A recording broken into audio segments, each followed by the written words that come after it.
Hello, my name is Michal Jawiecki, and I've been a historical reenactor for over 20 years now. Together with my friend, we've been running one of the most popular shows on YouTube connected to history in Poland. But in order to reach a wider audience, we decided to create the English version on its history. So in other words, welcome to the new series. Here we'll be discussing various topical issues connected to history regarding the dresses, the military aspect of life, the everyday life, all ranging from the ancient era to the modern day. So hope you enjoy it and stay tuned.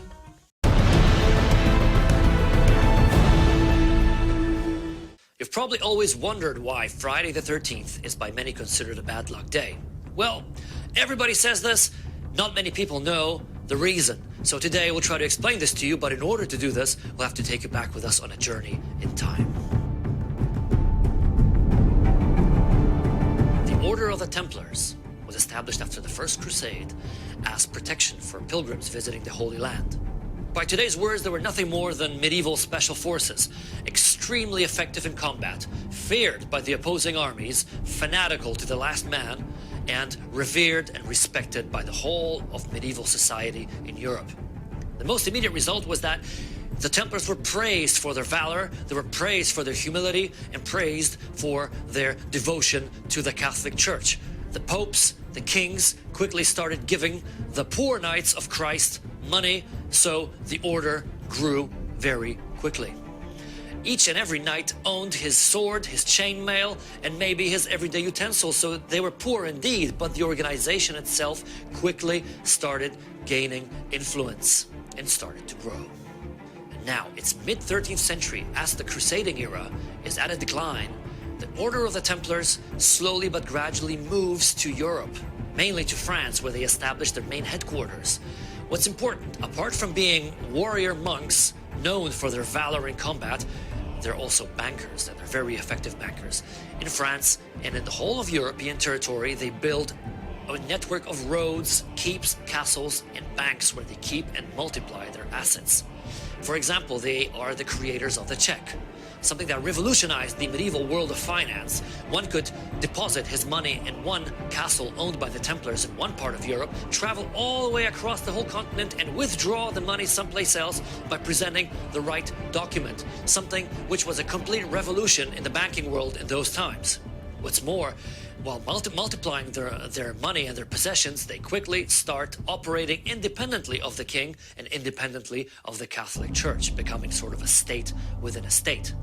What's more, they are known to be one of the most secretive medieval societies ever, slowly but gradually rousing suspicion among the monarchs.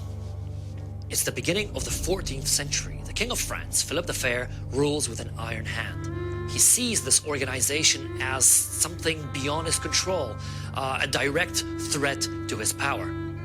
What's more, he naturally needs money for the many wars he is waging, and the rich Order of the Templars appears to be the perfect solution to his troubles. He decides to act quickly. On Friday, the 13th of October, the year of our Lord 1307, the king's men arrest the Grand Master of the Order of the Templars, Jacques de Molay, and his closest cooperatives. The king accuses the order of heresy, of renouncing Christ and spitting on the cross during a clandestine initiation rite. He accuses them of sodomy, which are homosexual practices outlawed in the Middle Ages, and of Satanism, namely worshipping a demon called Baphomet. On that fateful day, the Templars are thrust into the dungeon, and the infamous trial of the Order of the Templars begins.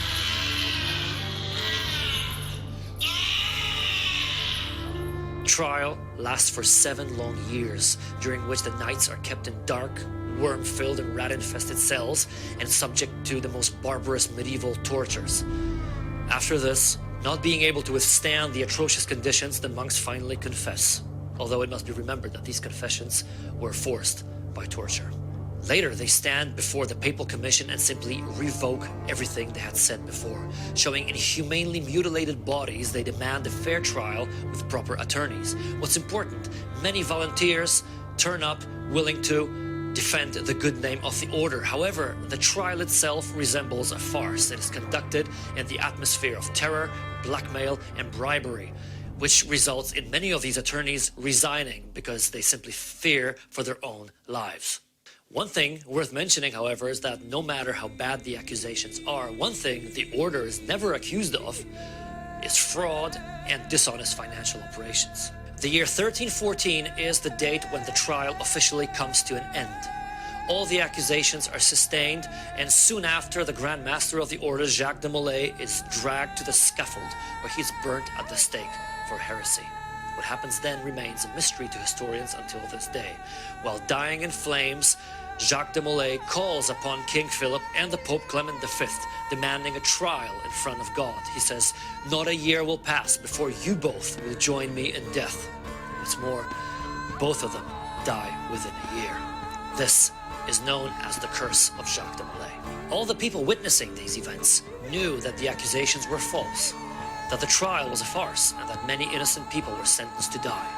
So from then on, it became common knowledge that this fateful day, Friday the 13th, when the infamous trial began, must bring nothing but bad luck. So this is our story. We'd like to thank all our reenactor friends who recreate the Order of the Templars today for helping us create this episode. If you like what we do, if you'd like to see more, please subscribe, and we certainly hope to see you again soon. Bye-bye.